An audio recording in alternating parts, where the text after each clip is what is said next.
প্রধানমন্ত্রী মোদী এবং যেসব প্রকল্প রয়েছে সেই সব প্রকল্পের প্রচার এআইয়ের মাধ্যমে। এটা একদমই বলছি তো, খুব সুকৌশলে নির্বাচন প্রক্রিয়াকে বিধ্বস্ত দেখিয়ে ইলেকশন কমিশন এবং মডেল কোড অফ কন্ডাক্টকে বিধ্বস্ত দেখিয়ে মোদী এবং তার সরকার মানুষকে প্রভাবিত করবার এই প্রচেষ্টা করছে।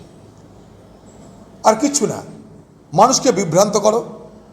কারণ মোদির এত বড় বড় কথা বলা সত্ত্বেও আজ মোদির হাতে অস্ত্র নেই মানুষকে প্রভাবিত করবার।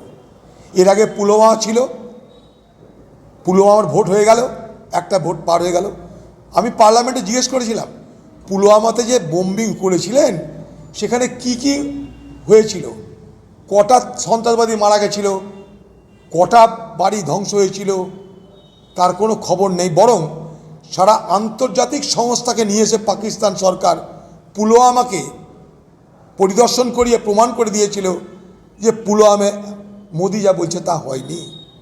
কিন্তু ভোট তো হয়ে গেল, আবার একটা ভোট আসছে, আবার নতুন বাহানাবাজি হবে, আবার ভোট পার হয়ে যাবে, আবার থেমে যাবে। গত নির্বাচনের পর আর মোদি বা বিজেপি পার্টি পুলওয়ামা নিয়ে কোনো কথা বলেছে?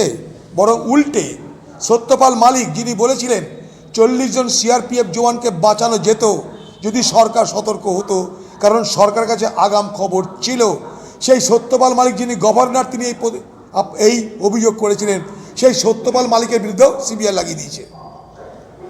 তা মোদির ত্রিশূলের 3টে ফলা, ইডি, সিবিআই, ইনকাম ট্যাক্স।